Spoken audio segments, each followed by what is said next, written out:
And we are live. Of course, right when we go live. We got to let it breathe though. All right? We got to bring on Facebook, make sure everyone is under the same roof, and then we're going to get this gut reaction started. Looks like we're good on YouTube. We're just looking for a few green check marks, boys and girls. Oh, Zach's frozen, and now you're going to see two Zachs on the screen. Okay, we're good. Chad, you know what's funny? I just said to you 5 seconds before we hit the go live, but if my camera goes out again, I'll resort to plan B, and literally we click go live, and my browser crashes. So that's a sign. Kind of like how the Broncos night went, Chad. Nothing really worked, and it was just a crashed browser. This is the Gut Reaction. Welcome in, everybody. The Huddle Up Podcast, presented as always by Mile High Huddle, powered by Blue Wire Podcasts. We are your hosts. I'm Chad Jensen, joined as always by my fellow football priest, Zack Kelberman. Zach, you know, Broncos country dared to hope. And in the first half, although it weren't pretty, pardon my grammar, it was there. It was close. But then the wheels came off in the second half. What is your gut reaction to the Broncos' 12th consecutive loss to the Chiefs? It probably shouldn't have been a 12th consecutive loss. You hit on one of the points I'm going to make tonight. This was such a winnable game for Denver. It really was. When you go into the half 10-3, one possession game, you can talk about the fourth down tries, not taking field goals, Fangio's lack of situational management. We're going to get into all of that, but this was such a winnable game. The Broncos defense did its damnedest to keep them in the game, and they did. Mahomes and Tyreek Hill and the KC offense was uncharacteristically or characteristically, considering how they've played this year, out of whack, out of sorts. The ball was bouncing literally the Broncos' way, and they just didn't capitalize on it, Chad. They were held back once again by two factors. It wasn't the defense, it was the coaching and the quarterbacking. Even, you can't even say the offense because Javonte came to play. The Broncos' O-line, for the most part, came to play. This loss is on Teddy Bridgewater, who probably should have thrown about 5 picks in this game. He got lucky. They dropped multiple passes. Balls were batted down, this and that. He threw a pick 6, and right after that, I saw praise on Twitter because he attempted to tackle with the most weak shoulder jab you can ever throw in your entire life. That is the delusion. Because if it was Drew Lock throwing that pick 6, Chad, we wouldn't be on this podcast right now because the world would be ending. We would be engulfed in flames. So once again, they're held back by the two common denominators, and that's exactly why they lost another game to Kansas City. And I'll tell you one more thing. I have a lot to say. Judging by the look on George Paton's face throughout the game, there is no way Fangio survives a playoff-less season. John Elway, when he was shown, he was throwing back scotches on the rocks, Chad. George Paton was looking completely just locked in, like he had a serious expression on his face. He was mulling a lot of different thoughts. One of those has to be, God, I need a new quarterback, and God, I need a new coaching staff. That has to be. Otherwise, Chad, it's the same old Broncos for another time. Here's you mentioned him, Javonte Williams. Literally, I mean, I could maybe off the cuff maybe think of half a dozen bright spots for the Broncos. I may be stretching. I can't even think of that. Javonte Williams is the first rookie in Broncos history to have 100+ rushing yards and more than 75 receiving yards in a single game, let alone, Zach, his first career start. The dude was the engine. Broncos fans got a nice little preview of what the future is going to look like with him behind the quarterback, and it's really exciting. He's tough, he's durable, he's explosive. He's hard to bring down, but if your very best player or the guy that is the only guy that you are leaning on to create big plays is your running back, going against a team like the Chiefs that they kept him in check for the most part, but it's just never going to be a winning recipe. You got to be able to pick up some explosive plays vertically. And Tom El Greco jumping in early with a super chat. Appreciate you, Tom, up in Canada. He says, help me understand. TD, another missed tackle, and still you can't play lock. I'm so pissed. Please, Fangio, can you resign? How you don't bench your quarterback for another missed tackle. Thanks, guys. P.S. Sorry for venting. Guys, I hate to break it to you, all right? But this version of the Denver Broncos with Drew Lock under center would have got slammed too today. The team was just not grooving. They were not in the zone. It's, Zach, the typical Jekyll Hyde performance of these Denver Broncos. And I hate to be I shouldn't even say bearer of bad news, the pointer outer of the obvious. Well, first of all, about Javonte Williams, within 2 years, if not sooner, he is going to be a household top 10 running back in the NFL, maybe even top 5. He is that good. And for my money, he is RB1. I know Melvin's getting paid the contract, Chad, but what Javonte does, picking up yards, churning, and in the passing game, contributing what he did, almost 200 yards from scrimmage, that is RB1 right there. The thing is with Locke, though, you're probably right. The end result wouldn't have been the same, but at least you'd be sending a message of accountability, Chad, that if you screw up for the Broncos, if you contribute to the detriment of the team, you are going to be replaced. And if Fangio hopes to maintain a shred of credibility in the locker room, that ship's probably sailed. He would fire Tom McMahon now. Right this second. It's another special teams meltdown in another game that contributed to the Broncos' victory. But that's what Fangio does. He condones all this. He condones Teddy Bridgewater. He condones Tom McMahon. He condones an offense, Chad, that too often plays not to lose, settles for field goals, doesn't know when to take a field goal, doesn't know when to go for it and fourth, doesn't know how to get to the end zone. This is the environment in which Fangio has enabled for his players and his coaches to thrive in. And at that point, okay, Teddy is hobbled for one, Chad. He's throwing a pick six. He had a terrible game for the most part, and all the garbage time did was pad his stats once more and make him look sembly okay. He really wasn't. He was pretty dreadful in this game. But at least if you put Drew Lock in, even for a series, it sends a message that we're not going to accept mediocrity. But that's all Fangio knows. That's all Fangio wants. This is a coach stuck in the past. This is a coach who would rather play for a 10-9 game and have no explosion on offense, nothing downfield like you said, Chad. I'll take it a step further. If it wasn't already clear, the Broncos will never win anything significant under this coaching staff. Fangio, Shermer, McMahon, mostly all of them. This is not the right coaches for this organization. The sooner they make a change, the sooner George Paton cleans house, the better off the talent on the field will be, period. We got Chris Hernandez jumping in. Thank you for the always symbolic super chat on a gut reaction. $9 for 9 points. He says, I think this sums it up. Free play, and it's still a check down. Shake my head. Good night, MHH fam. We feel you. We feel you. Teddy Bridgewater, Zach, for what it's worth, his numbers before garbage time were just atrocious. These still are not good. Don't get me wrong. But he managed to battle back to barely above 50% completion, 257 yards, a tutty, 2 picks, and a 62.2 rating. Definitely not something you write home about unless you want a laundry list of complaints. Scotty J jumping in. Thank you. Appreciate you. Where are you? Australia? Is that Australia?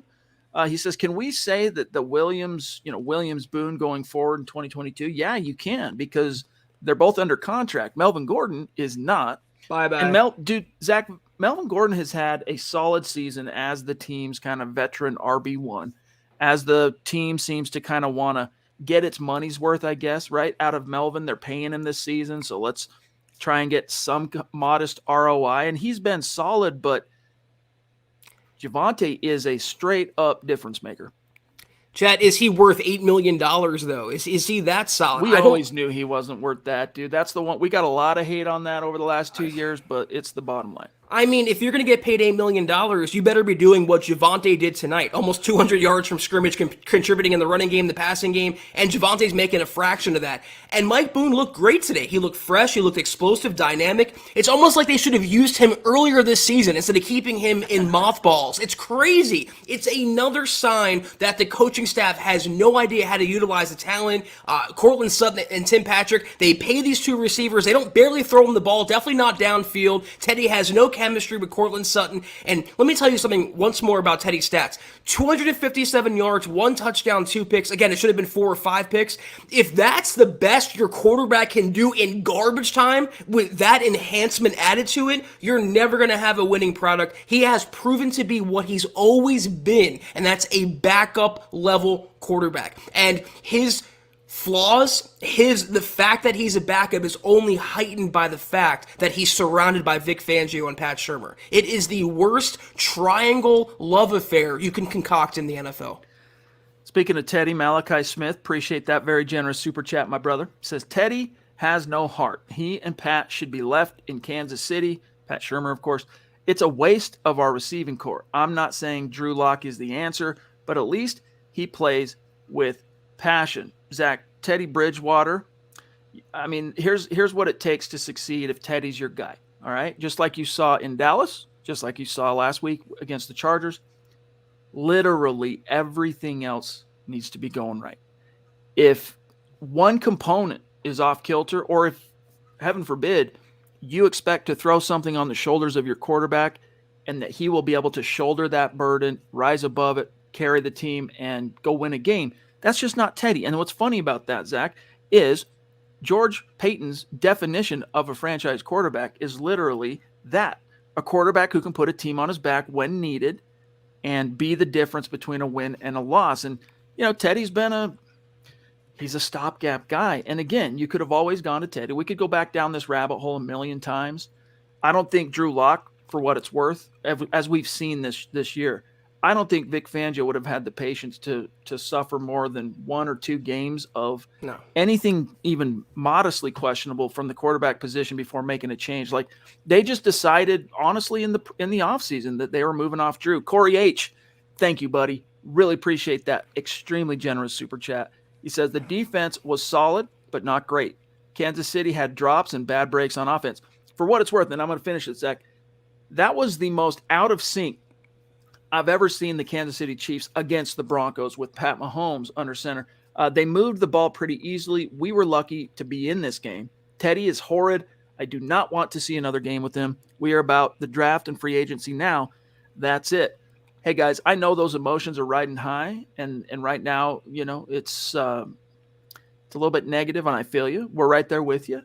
But they're 6-6. So for what it's worth, until they're out, they're in. It's so funny. You talk about what the Broncos haven't gotten from Teddy Bridgewater. They had a 100-yard rusher on offense, and its defense held Patrick Mahomes to 187 yards, 0 passing touchdowns, and a pick. Normally, in those circumstances, you'd probably have a really good chance to win.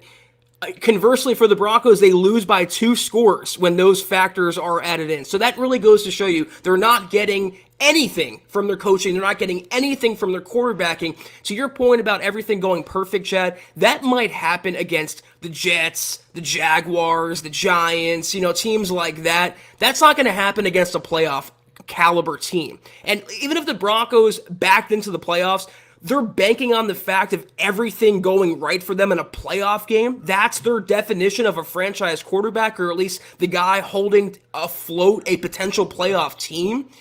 They made a grave mistake going to Teddy Bridgewater. And some of that falls on George Paton as well. But the way that Vic Fangio has not backed down, the way he insists on dying on that hill, the one hill you probably don't want to die on. That's why coaches and GMs have gotten fired over that hill. But Fangio wants to drive his sword up there. That it's going to be the end of him and the end of the Broncos. But the sooner that happens for Fangio and the sooner this experiment ends, the better off everyone involved will be. Lots more to get to. First, though, hey, listen up. Everybody is trying to cash in on the next best crypto. But if you want a guaranteed way to double your money, all you need to do is use promo code MHH at mybookie.ag. It's simple. You sign up at MyBookie with that promo code MHH, and your first deposit is immediately doubled all the way up to $1,000. How's that for a quick turnaround on investment? With the NFL playoff race heating up, college bowl season just around the corner, double your firepower at MyBookie to get in on the action for the most important games of this season. Yeah, guys, build your own props, create multi-game parlays, and take part in a host of MyBookie cash prize contests. Broncos country, this is the best time of the year to both watch and bet on sports because you already know who the winners are by now. So don't miss out. Double your first deposit by using promo code MHH and keep your eyes peeled for more exclusive holiday promotions coming soon at mybookie.ag. Bet anything, anytime, anywhere with MyBookie. All right, let's catch up on some super chats. I don't even want to say that name so we get demonetized. I'm just going to say a very bad person's bodyguard jumping in. to say thank you for the super chat, whoever you are. I can't even say who was most disappointing. Dalton Reisner, Cortland Sutton come to mind, but man, where's that leadership that made Teddy the guy? Horrid body language, flat and uninspired, just like old Vic. That's right, dude. Teams take on, Zach, the emotional complexion of their head coach. And, there was once upon a time we saw a little bit of emotion from Vic on a sideline somewhere in the Lone Star State, but it was fleeting. It was finite.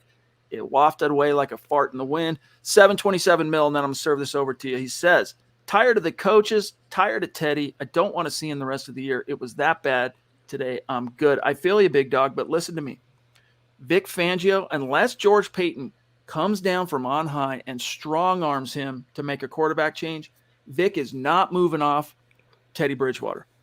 I think farting in the wind is more enjoyable than watching that Broncos game, Chad, at least for the farter. I mean, that was brutal to watch. Again, when you consider this game was winnable, Casey gave them chance after chance. The Broncos defense kept it in for the most part in the game, and they lost by multiple possessions. I mean, it's typical Broncos, same old Broncos. But I agree with you. As long as he can walk Teddy Bridgewater, and as long as Vic Fangio is employed as the head coach of the Denver Broncos, there's no quarterback change. Drew Lock's not coming into the game. It is status quo from Bridgewater to Shermer, more than likely Tom McMahon. That's going to be the Broncos outfit until the end of the season. After that, all bets are off. But no changes I see coming, Chad, in the near future.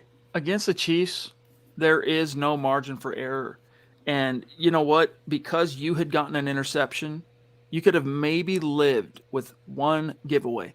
But to go in the second half and not only throw 2 picks, one of which gets returned for 6, but a fumble on a punt return, which, look, that returner, Deontay Spencer, he was between a rock and a hard spot. When you get blocked, someone gets blocked into you as you're trying to haul it in, good luck, dude, especially when you're kind of wired as a punt returner to expect to be untouched until you at least have the ball. Cameron Wadman, thank you for being with us on Facebook, my friend, and the stars. He says, Teddy drops the ball in the clutch. We need a playmaker at quarterback like Russ. That's one thing I'll say, Zach, is let's talk about apples and apples here. In the clutch, like if you could really point to one thing positive about Drew besides some of the cliches like his arm and his rapping on the sidelines and all that, it's that when he has quarterbacked a Broncos team and they're in it at the end, he has found a way, oftentimes, to win that game. Rises up, plays his best ball in those moments. It's true. If you look at every one of the Broncos wins under Teddy up to this point, it's either a walking away, right? Like it's a big-time stomped him down the first 3 games. I guess Washington is the exception, but he didn't have to orchestrate a comeback. Teddy has yet to lead a comeback as a Bronco. He doesn't really have the firepower for that. Again, Zach, right. You got to have everything perfect for Teddy Bridgewater to bring home that bacon. Yeah, there's multiple points I want to make here. In terms of the Broncos' energy, we talked about this on multiple podcasts leading up to the game. I put it out there on Twitter. We would know how this game was going to go by the first couple series, how they came on the field, the energy, the fire, or lack thereof. Was it going to be a Dallas game or was it going to be a Philly type of game? This was more a Philly game than a Dallas game. It starts with the coach. I'm so sick of seeing the neutral, passive, stoic faces on the sideline from Teddy to Vic Fangio. I mean, just guys, get fired up. Let's get some emotion. Let's get some blood pumping. In terms of the quarterback, Teddy Bridgewater is who he is. And the thing is, they do have the firepower, Chad. They have all the horses in the world. But when you relegate Noah Fant, a former first-round tight end selection, to a blocker, that's not on the players. That's on the coaching staff. That's the quarterback. When your idea of a free play down the field is a check down, that's on the quarterback.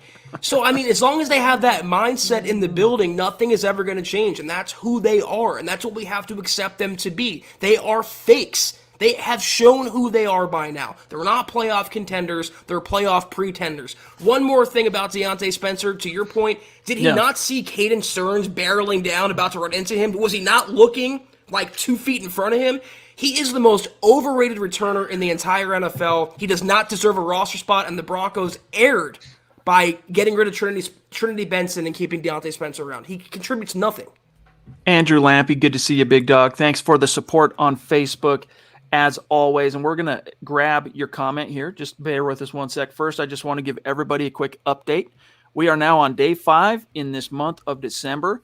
Our goal on Facebook is to once again reach 250,000 stars. When we do, we will raffle off yet another Denver Broncos jersey of your choice to the winner. We're at 7% complete. That's a solid, modest start. We're a little bit behind the 8 ball. But look, those in the running for the jersey, when it's all said and done, are only the people who contributed to the goal.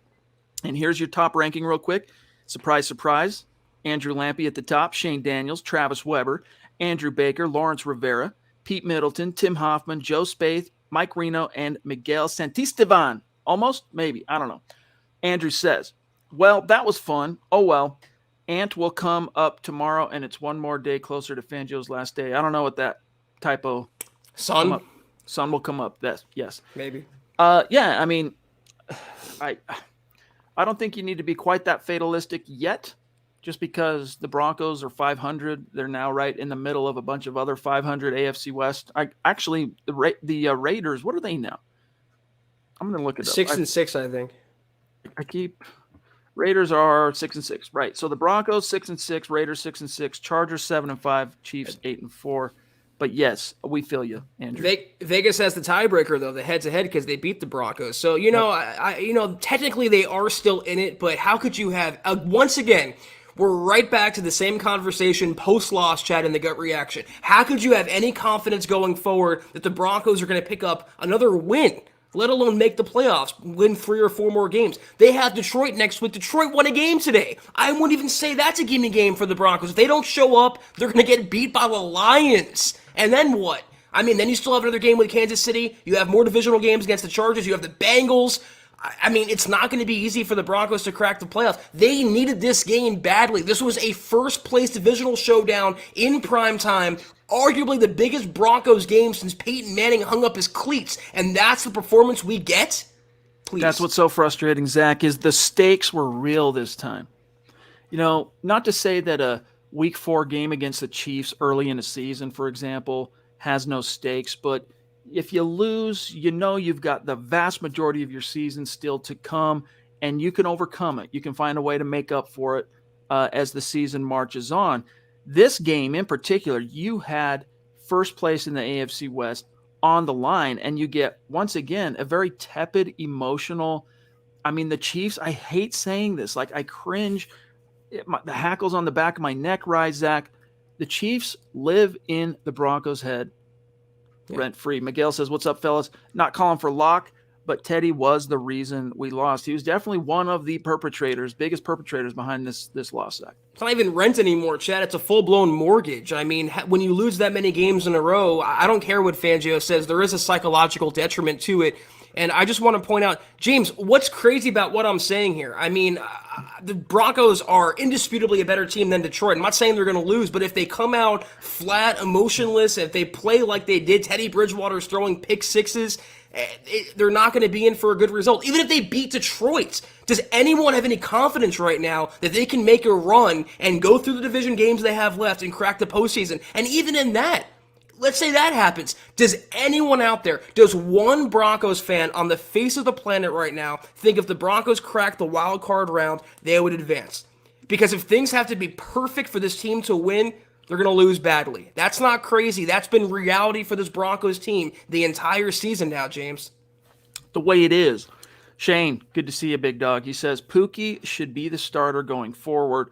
Special teams strikes again. Fangio makes poor calls, and Teddy, he plays like he doesn't care. Bottom of the AFC West again. It's crazy. You go from, in the matter of one game, from second place with the chance to win and be in first place, literally to the bottom of your division. That's the NFL, baby. Parity reigns supreme in the league, and it is why the NFL is king. David says, thank you, Chad and Zach, for these gut reaction shows. Bridgewater was awful. Hey, appreciate you, brother. Thank you. Yes, he was. The Brainstorm, what's going on? Thank you for that super chat. He says, I'm more mad at myself for believing. I feel you. Well, we tried to temper as an optimistic. Right now, everyone's mad, all right, including us. You can tell that we call this the gut reaction for a reason, right? We're letting the emotions run, all right? The hormones are close to the surface right now. But during the week leading up to this game, Zach, we're optimists. And so we tried to keep it optimistic without trying to lead our audience and our community down the rabbit hole of disappointment and doom.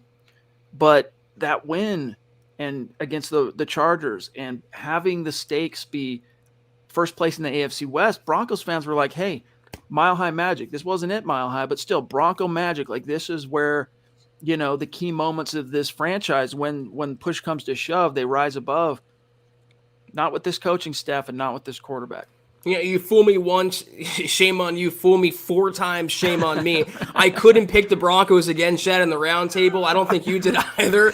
And, I said it was going to be a hard-fought game. I thought it would be within 10 points, 2 possessions, and it was.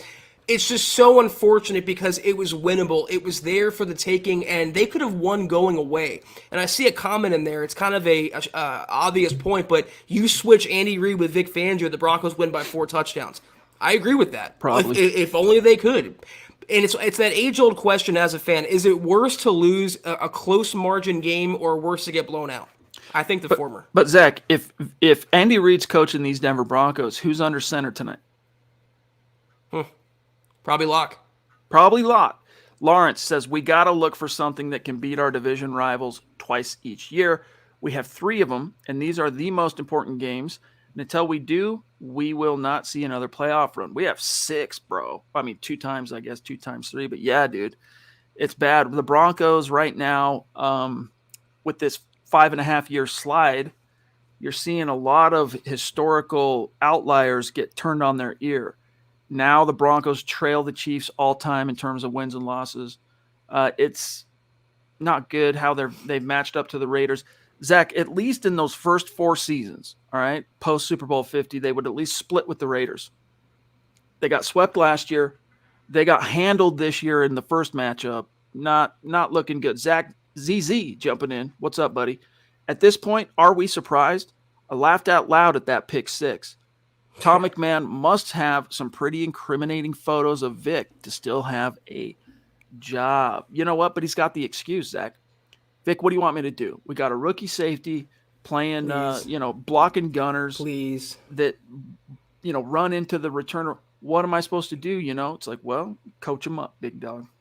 McMahon will get there on the podium, Chad, next Friday and be like, it's on me. It's the same thing he says every single week. It's not a 1-week problem. It's an every week, every year problem, and that's on the coaching and Tom McMahon. It's, you made a good point earlier. When you play a team like Kansas City, it's almost like playing the Patriots during their prime. You have to be on your P's and Q's. You need an A-plus effort for all 60 minutes.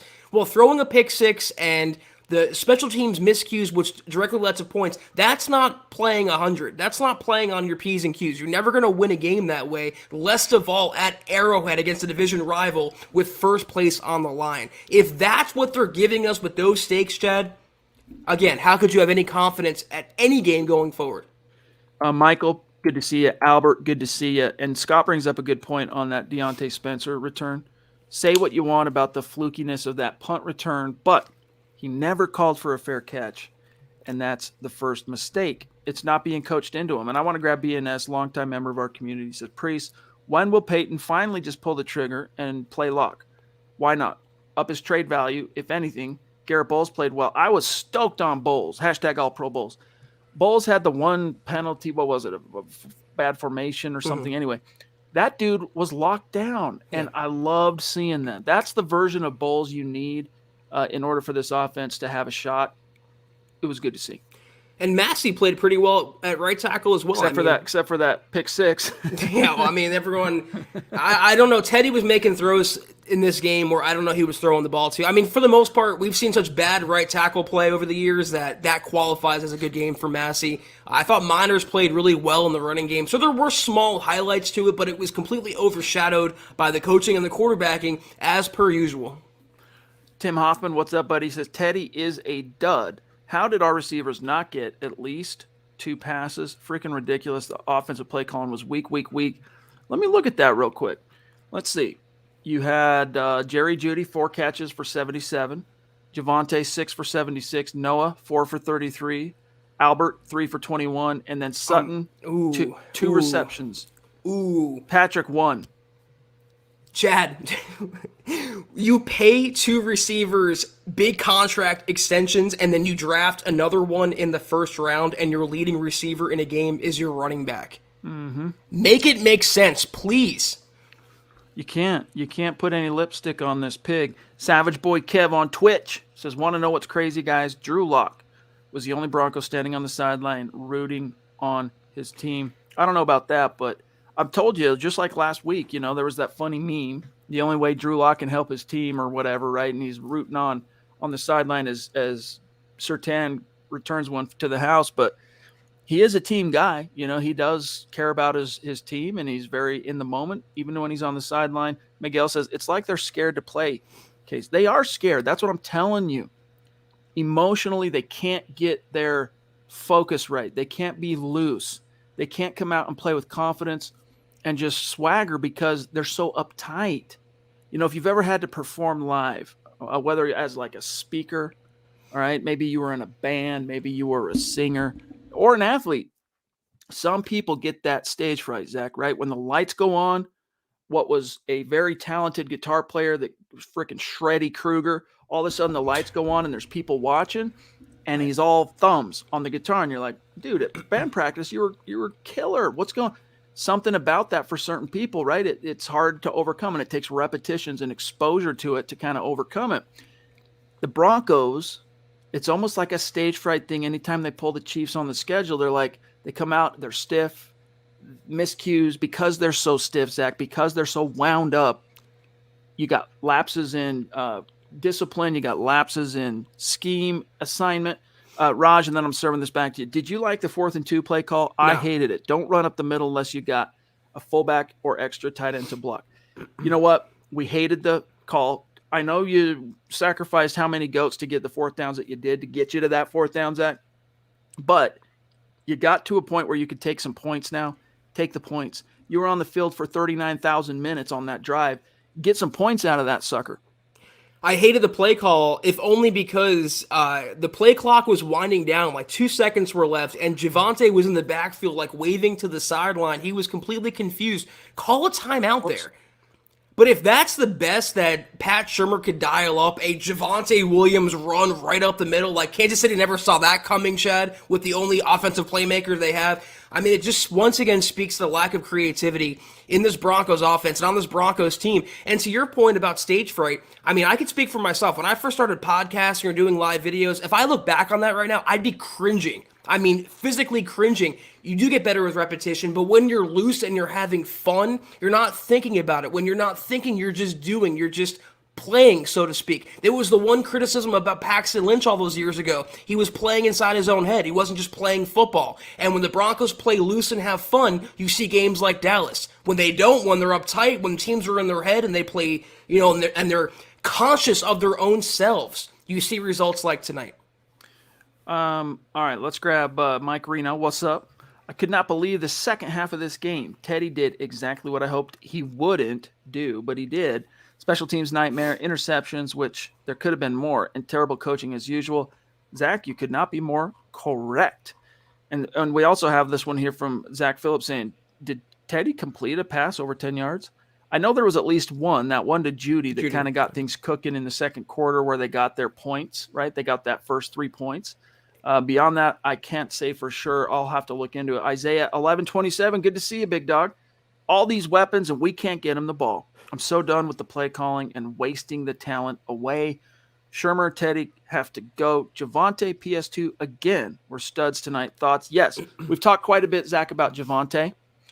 I want to talk about PS2.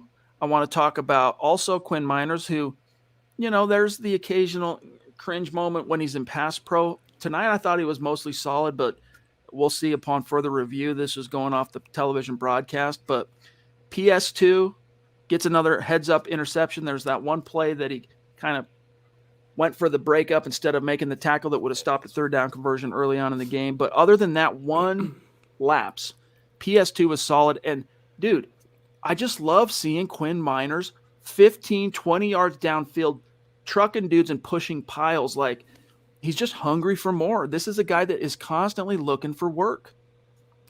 Well, Surtain also pulled a Teddy on that Mahomes touchdown run. He pulled up near the goal line where it looked like he had a free shot at Mahomes. Regardless of that, though, I think he played another good game. The interception he had, right place at the right time, I feel like. I mean, good awareness on his part, but that was kind of gifted to him. Quinn Miners, yeah, I mean, he's not perfect in pass pro, but he's a beast in run blocking, and I think he is obviously your right guard of the future. And one little footnote to that, did you happen to notice Mike Munchak on the sidelines with a tablet coaching up his players? It was nice to see that from a Broncos coach. We don't get that from Fangio too much. We don't get that from Donatel because he's a figurehead. We don't get that from Pat Shurmur because he's in the booth. It was nice a Broncos coach was being hands-on with his players. And one more point about Bridgewater throwing 10 yards down the field. I'm going to say this one more time. If we have to think about that, that is pathetic in itself. If we have to think about the fact if a Broncos quarterback completed a pass or attempted a pass longer than 10 yards, not 20, not 30, not 40, 10, it is embarrassing, honestly. Logan, hold your thought. We're going to grab you. I just want to draw everyone's attention. Let's answer the question. So, yes, Teddy got that 36-yarder, to Jerry Jeudy in the first quarter. That set up their 3 points. Teddy completed a 34-yarder to Javonte. That was a quote-unquote pass deep middle. I'm trying to remember a deep middle for Javonte. Either way, Teddy pass short right to Mike Boone, went for 19 yards. That's not air yards. That's the total of the play, right?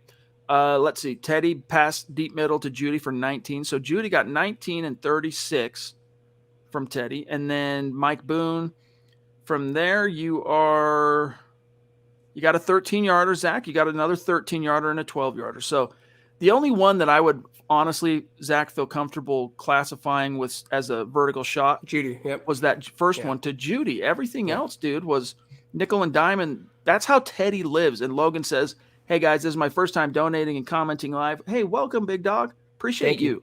Thanks, Logan. Connect on Twitter because we like to keep track and keep tabs and keep the conversation going with our superstars on Twitter. He says, I appreciate all you guys do for MHH as well as Broncos country. #Fire Fangio. Thank you, bro. Thank you very much. That's the thing, though, Zach, with Teddy Bridgewater. He lives and dies as a passer, all right? He lives and dies by take what the defense gives and pray to God my guy can make a guy miss. That's it. It's the old Bill Walsh, Joe Montana offense, throw for 2 yards and let Jerry Rice run for 90 yards. It's exactly what happened. You broke those plays down, and on paper, it looks good for Teddy, but when you watch the game, you see when you throw a 2-yard pass and the running back or receiver picks up 18, 20 yards on his own, that's not attributed to Teddy Bridgewater. That's solely on the playmaker making plays and making yards there. It's amazing. They took a deep shot down the field. It might have been the first series or the second series to Jeudy, or the third series because it broke their 3-and-out streak. They don't go down the field after that. It's incredible. It's like what works for them, they stop doing it after that. I cannot wait until Pat Shurmur is not in charge of calling the plays any longer. Rello Takeover, good to see you, buddy. He says, someone give Teddy some damn goggles. And then you got Savage Boy Kev saying, Chad, the difference between Drew and Teddy is that Locke actually shows that he wants it. Teddy looks like a dummy in real life. I don't know about that. When you have to live and die by if you're trying to interpret what a quarterback's doing between series and things like that, on a television broadcast, if you're not there, you have to hope that the TV pans to him here and there. Almost every time it panned to Teddy was when the Chiefs had just done something big on the field offensively, and they panned to Teddy on the bench. Same reaction. Like, yeah. Right? But when we were in at the game, Week 3, New York Jets, MHH meet and greet, I kept a real close eye on Teddy in between series, kind of just watching how he interacted with his teammates in the huddle and like just communicating. And in that game, I was impressed with his intensity. So that's why I'm not going to jump to conclusion that he was a complete dead fish for what it's worth. Drew says, Teddy was awful, and thank you for the super, Drew, and barely walking by the end of the game. Coaching was horrible. Williams, awesome. Start Lock, fire the coaches. Here's the thing, though, guys. You really think that a tail-spinning Denver Broncos can be saved by Drew? Maybe. He did it as a rookie in 2019. That team, I should say, was by far in much dire straits, Zach, than this one in terms of the dearth of talent. They had 3 wins to their name entering Week 13 when he took over, and you don't give 100% of the credit for the 4-1 finish to Drew, obviously, but he did something to lift that team emotionally You never know. Vic, come on, dude. There is a precedent for it. Think about it. I just think the Broncos are terminally ill at this point because even if they start Drew Lock, you're still having Pat Shurmur call the plays, you're still having Vic Fangio coach the team. Until those two factors change, I don't think many things will change under center. And honestly, to be fair, Drew Lock is not the future of the Broncos. Just like Teddy Bridgewater isn't the future of the Broncos, both those things can and are true. They need to find a real franchise quarterback and pair that quarterback with a real competent coach and coordinator. That's the only way they're going to turn this ship around and win consistently. Okay, we are at 40 minutes, and we have to keep tonight pretty tight because obviously it's late, and there's a lot of work for us to do behind the scenes for articles and whatnot. So we got a lot of patient Super Chat superstars and star commenters that deserve to get their answers or reactions. We're going to rapid fire them. So, Zach, let's try and keep our remarks high and tight. Josh N, thank you, buddy. Even with a rookie next year, he says, never bring back Teddy. Not one QB I would rather start in the whole league. I'd rather roll with Mike Glennon, White, or Mills. Zach. Ouch. That's where the level we've fallen to. You'd rather take Mike Glennon, Mike White, or Davis Mills over Teddy Bridgewater. I really can't object to that. I mean, what do you have to lose? I would love to see just what a new quarterback can do. Just like I got so excited to see what Mike Shula can do filling in for Pat Shurmur. Not much change there because there's more than one common denominator as to this crap show going on in Denver right now. So again, they need to clean house, get rid of Teddy, get rid of Drew, get rid of Pat, get rid of Vic, start over, start fresh, and hopefully Peyton can make the right choices and get this team back on the relevant map. Jeff Noyes, hey, welcome. Thank you. Zach, you're spitting facts. I couldn't agree more. Appreciate you, buddy. Thanks, Joe. Also, all the stars we're seeing rolling in. Thanks, you guys. Devin Taylor jumping in. Thank you, Devin. The body language of the guys is very telling. And please, tell me why every pass is in the doit. Yeah, I know. Teddy, pardon me. Teddy had he had a bad game, man. Not only did he throw a couple picks, one of which, the second one, he was hit as he threw. Understand how that might get picked off. You can't blame 100% of that on Teddy. All right. He has to shoulder the blame because he was the quarterback, but that was also on Bobby Massey in the offensive line. But yeah, the body language, again, Zach, it comes back to emotional constitution, intensity.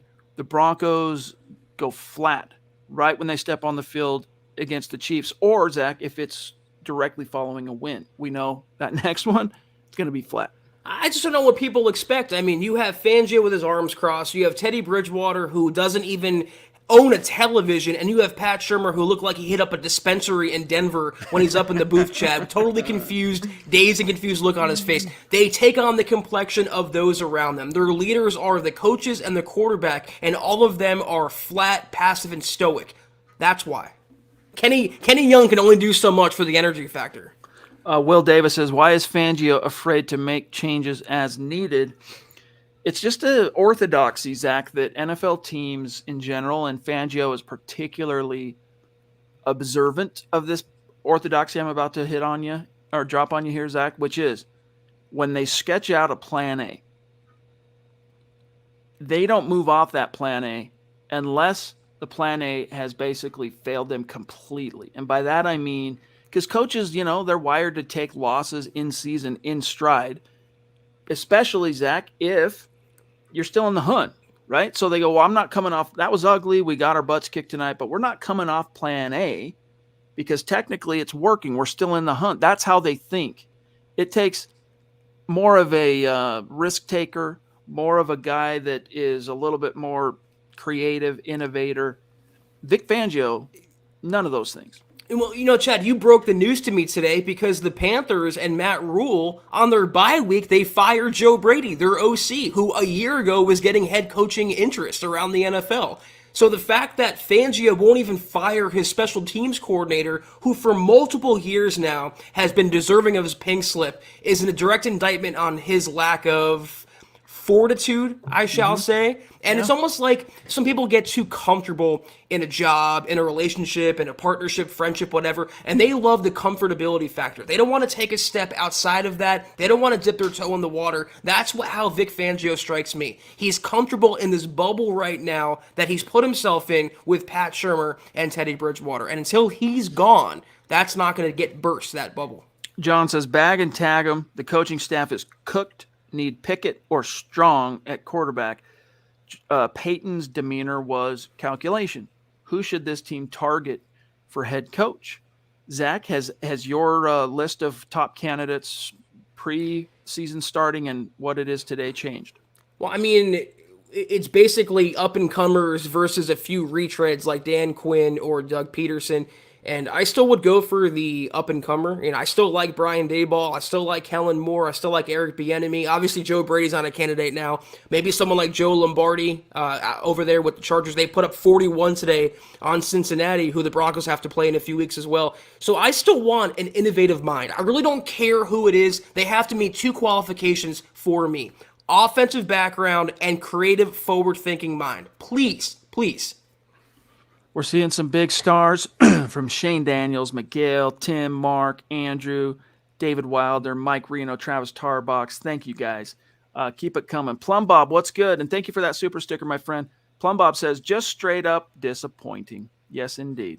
Going back to orthodoxy and not moving off plan A, the stars really have to be aligned for teams to kind of come off of that. A good example was 2011, right? This is the first year of the Elway regime, first year of new head coach John Fox.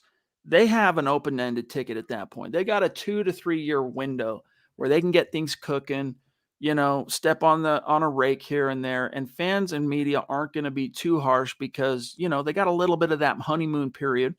And so when the chips were down and Kyle Orton was not getting it done, and they had a young, recent first-round pick quarterback that was sucked it up in training camp, waiting on the sideline, they could afford to move off plan A at that point, which, by the way, for better part of 3 months up to that point, all you heard from John Fox was that Kyle Orton gave us the best chance to win.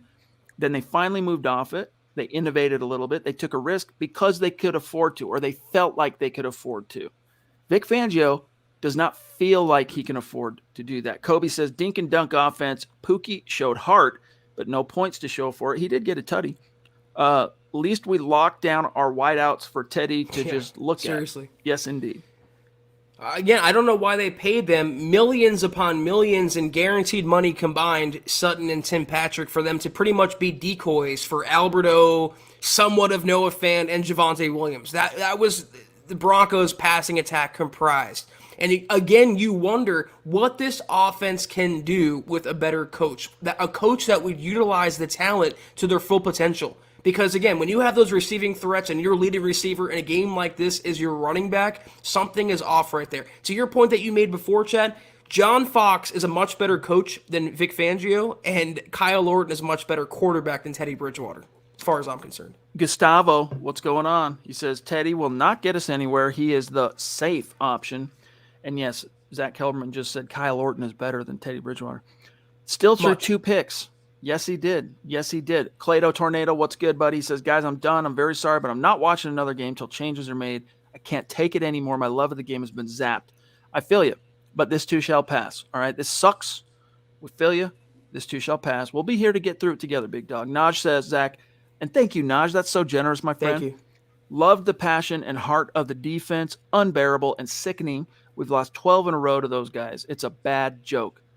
Bottom line, Fangio now 1-21 when down at the half, and Teddy 0-18. I didn't know that second one about Teddy. Ouch. There's basically no hope if this team is down late. This speaks to my whole argument about you get behind the 8 ball with Teddy,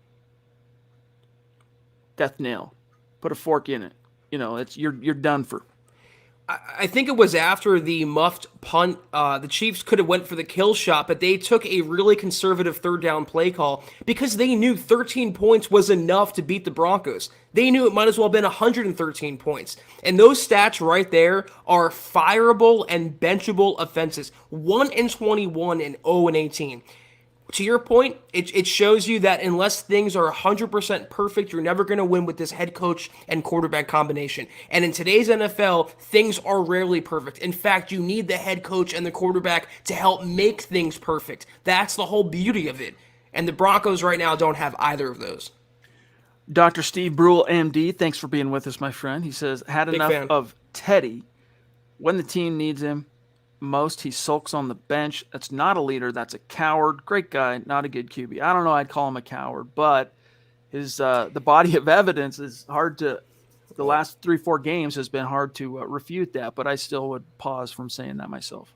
I think the non-tackle in the Philly game was pretty cowardly, but overall, I don't think he's a coward. I think, he's a below-average quarterback, though. Swagnash, what's up? Teddy has no heart. Peyton needs to step in and fire Shermer and bench Teddy and start Locke. We're not making the playoffs with this garbage OC and quarterback. You need a spark, man. You need a spark. And that, it'd be one thing, Zach, if when Drew Lock got inserted as a rookie, came in and did what you'd expect from a rookie and maybe wins 1 or 2 games on the way out the door to the offseason. But there is now a historical precedent that you could say, hey, look, it worked once. Let's try it again and stick to it, right? Problem is Vic Fangio again. You play Drew, maybe he gets strong-armed. First time things get thick, man. First time that the bullets are flying and it's not going good for you. Probably pulls Drew. Travis says, I said it on Thursday. Why is Spencer still on the team? Not talking about the fumble. He does nothing. Vic, well, here's the thing. Vic listens to what Tom says on this. Tom says, Deontay's my guy. Vic says, no questions asked. Because Vic's a defensive coordinator masquerading as a head coach. He has no business being a head coach because you have to manage the entire team. And obviously, Fangio falls way short of that mark. Logan says, and thank you, Logan, there needs to be a change in the coaching staff, starting with Fangio and Shermer. McMahon should have been fired years ago. I want Kellen Moore as head coach. I like Kellen Moore as an option. I like Brian Daboll as an option. Get me a offensive-minded guy that's hungry, that's got some vision, that's got some creativity, that's got some juice. He doesn't have to be a world beater. This doesn't have to be Kyle Shanahan fresh off of coordinating the Atlanta Falcons to the Super Bowl. But give me a guy that's got some forward-thinking, offensive-minded vision. And get me a quarterback. Matt Corral, Kenny Pickett, Aaron Rodgers, Russell Wilson. Just get me a true, legitimate franchise quarterback. Get a competent head coach, play caller in the building. And let's go win some damn football games, please. Mark Knapp says, Chad, who do we want as our next QB? Zach, who do you want as our next QB with what we would logically have to give up or draft our draft? That's a tough question for me to answer still, and I vacillated on this a little bit, but I would first, it just depends on what your philosophy is, right? Like if it was Vic Fangio again next year, which it's not going to be if they miss the playoffs, but if it were, it makes a lot of sense to go, hell-bent on landing Aaron Rodgers or Russell Wilson to, try and capitalize on what remaining rope you might have as a head coach. But being that your odds are going to be moving on from your head coach, Zach, and cleaning house, I think it's time. You got a brand new GM. You got many of the young pieces in place. It's time to draft a quarterback in the first round and really take that chance and develop them. And look, I get it that this year's class is not the most, it's not touted as a great quarterback class, but I'm still not quite ready to say that myself till we get through the entire college football season, all the bowl games, get through the pre-draft trail from the Shrine Game to the Senior Bowl to the Combines to the Pro Days. When we're inching up on the draft itself, then I'll tell you if I really think this is a weak quarterback class. Yeah, I prefer a rookie quarterback over a veteran. I want to do it the right way. I want to build for the long term, develop my own franchise quarterback instead of buying a leftover franchise quarterback. But that's the beauty of coaching. So if it's a subpar quarterback class and a quarterback prospect is good, it's up to the coaches. It's their job to make that quarterback really good or maybe even great. You give me Kellen Moore and Kenny Pickett, I will take that 100 times out of 100 over Vic Fangio and Teddy Bridgewater. Shane says, I would not exercise the fifth-year option on Chubb. It's already done. Can't stay healthy, and today got thrown around like a rag doll. Only got one good tackle for a loss by splitting 2 tight ends. Got destroyed by the left guard all night. Yeah, but here's the thing to keep in mind on that front. He's still coming back into kind of game shape. Did he affect the game tonight? Not as consistently as you would hope. Draymond Jones is the only Bronco that managed to bring home a sack for what it's worth. Chubb finished with 2 tackles, one of which was, or 3 combined tackles, 2 solo. So he wasn't a complete non-factor, but you want to see more of an impact for sure, Shane. I'm ready to also give Malik Reed's starting job to either Cooper or Stephen Weatherly, who looks like a real great midseason pickup by George Payton as well. Malik Reed does nothing for the pass rush. Bradley Chubb's doing nothing right now for the pass rush. I wouldn't say they miss Von Miller. They're just not getting any production out of their edge players. And the big contrast, they weren't getting any push up front. The front four was dominated instead of doing the dominating like they did last week. Where has Shelby Harris been, by the way? He had one decent game since getting that contract, and it's been a goose egg pretty much ever since. It's one of the talked about tropes in the NFL that drives me nuts, how people will point to pressures and hurries, and that's the metric that matters most when you talk about pass rushers. Do you get home? Does the bacon get put on the table, right? Do you actually bring it home? Bacon. Burnt Brass 1776, thank you, says, didn't Vic act like a hard A and demand accountability from Vaughn at every turn? Funny how Teddy Shermer Tom never have to. He had a very adversarial kind of posture with Vaughn from the drop. It was bizarre. Faded Wolf, and then I'll serve it over. Hey, guys, love the show. Thank you, bro. MHH for life, he says. Fire the coaching staff. George Payton, save us. At least Locke can take shots downfield. Also, what about Sutton quitting on a play, Zach? Well, I don't think, if you're talking about the overthrow where Chris Collinsworth was calling, I didn't see him quitting, but that was the one that Collinsworth called out. I don't agree with that. I think it was an overthrown ball and a double coverage. But in terms of the accountability, what was the whole reason why the Broncos did not choose Drew Lock over Teddy Bridgewater? Because of the fear of turnovers? Well, now Teddy's going out there and committing multiple interceptions. He's hobbled. He threw a pick six, but that's not enough to yank him and put the other quarterback in. The hypocrisy and the double standards with Vic Fangio and Pat Shurmur are astronomical. Appreciate you, Eric. Good to see you, my friend. Happy holidays, Merry Christmas season to everybody. Okay. We got Thomas Seja, I'm not sure. But Thomas, welcome. Thank you. Appreciate that super chat. Throw in a comment or question. We'll try to get to it. But we are rapidly approaching the go time this evening, boys and girls. David Wilder, you demand, big dog. Rod TV says, I'm ready for Hutchinson and Russell next year. No more whack QBs and coaches that can't adapt to this era. Our wide receivers and Williams deserve better than this. You know, imagine putting yourself in Cortland Sutton's shoes, or Tim Patrick for that matter, or even Noah Fant, but I'm going to keep it on the receivers for now. You just got paid, and you're not getting used. Like, why did you pay me? Why did you invest in me when there's literally no effort, no push, no focus to use me? Guys, we're talking about, let me remind you, tonight, Tim Patrick and Cortland Sutton combined for 11 targets, but Teddy couldn't get him the ball. Sutton had 2 catches for 15 yards. Timmy P, 1 for 9. So they combined, Zach, for 3 touches and 24 yards after, 39-something million guaranteed combined. That's what this team's coaching philosophy is I almost said rot. Has wrought. That's, I guess, the right thing.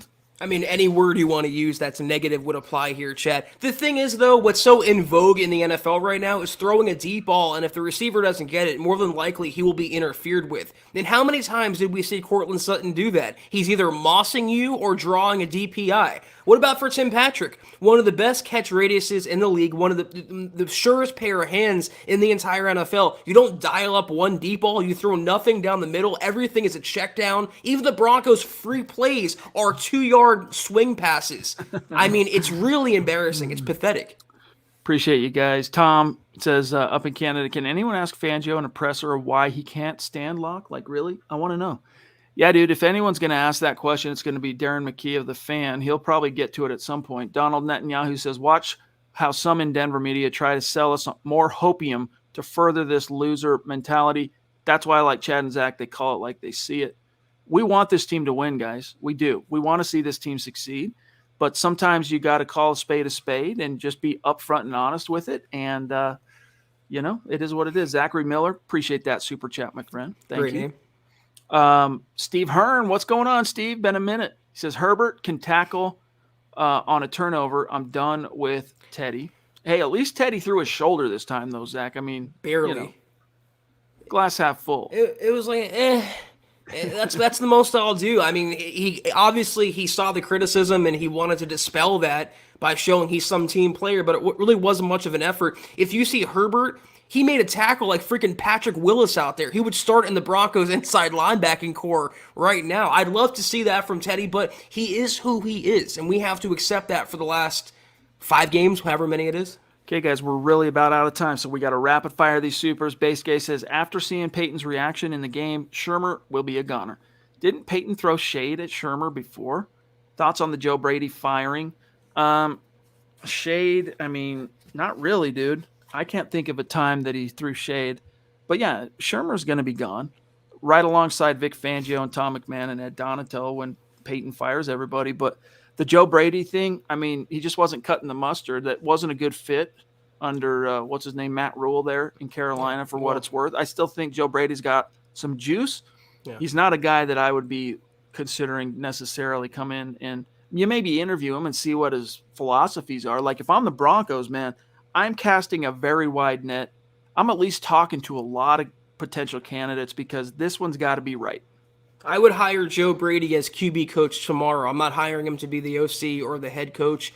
But that's what happens, though, when you're saddled with Sam Darnold, P.J. Walker, and a broken-down, washed Cam Newton. And they lost Christian McCaffrey for the season. How can anyone expect that offense to play well under Joe Brady's tutelage? I think he'll get another chance, but it might come in college. Bronco Broad says, Javonte had 6 receptions, more than any of our wideouts. Everything you need to know about Teddy.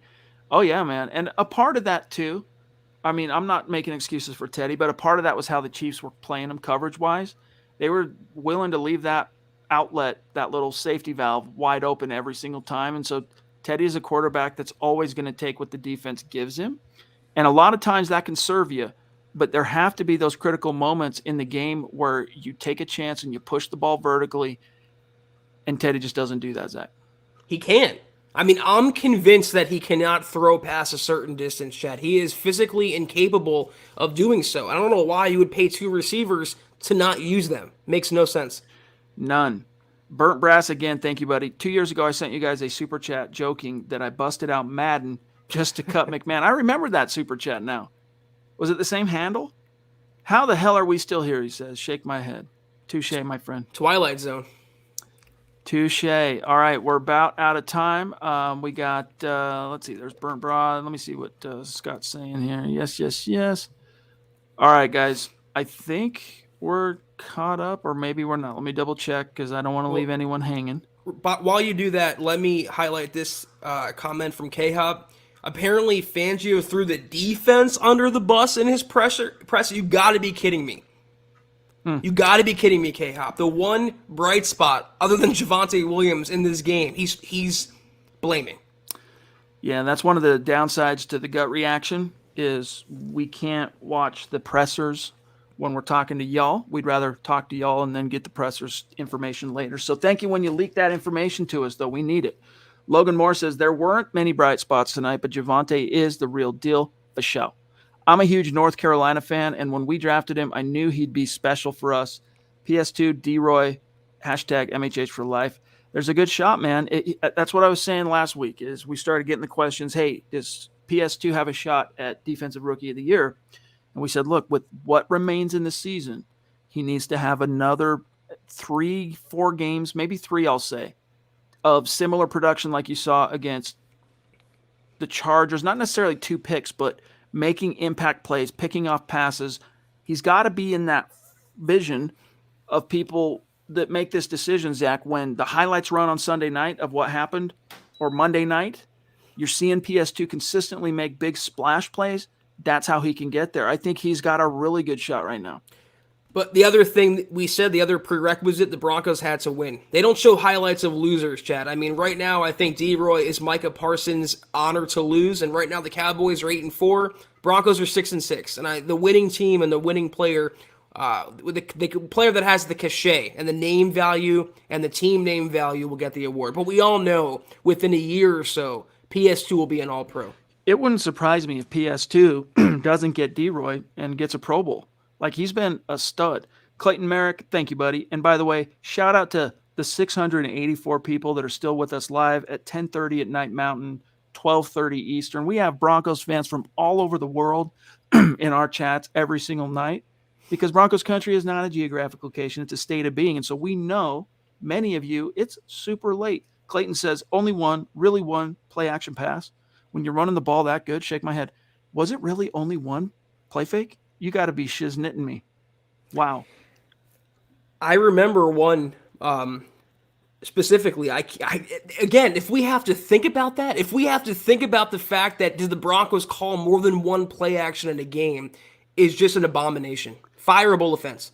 Faded Wolf says ball control, 3-step fumble, called back, hashtag MHH for life. Yeah, that was questionable. I'm not 100% sure how I feel about that, but I'm going to err on the side of when he tucked it into his elbow. Football move. Yeah.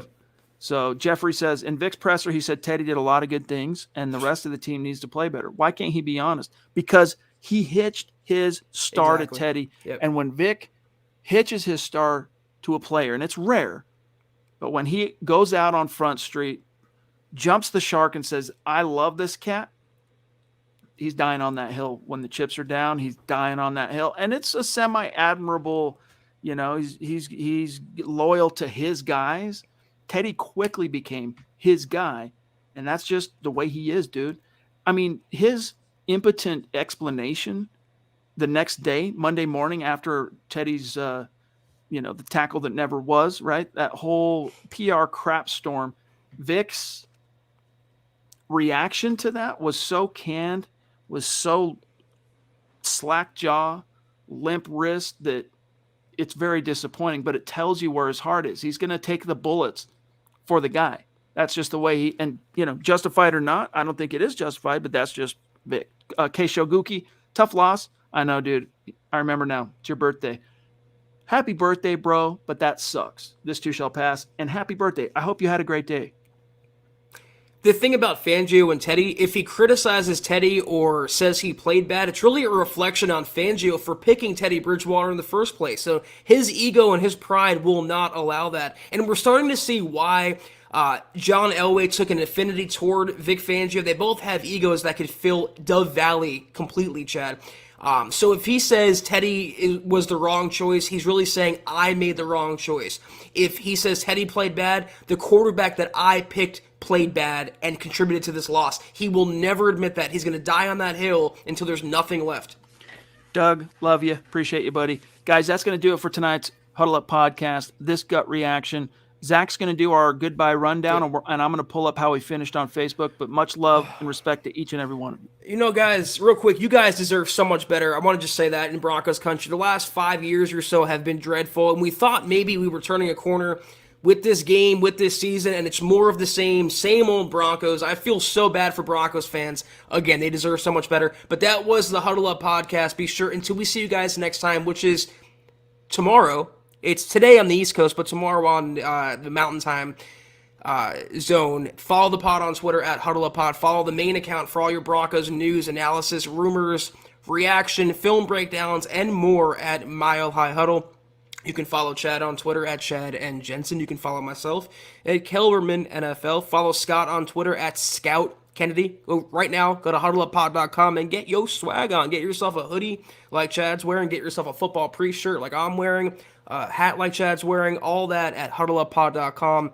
And if you haven't, go to facebook.com/MileHighHuddle. Hit that big blue button. Become a supporter. Those who did saw me today on my halftime stream, Kelberman's Corner, every week at halftime Broncos game on Sundays. You also have Trickle Zone with Eric Trickle. You have Broncos Book Club with Chad.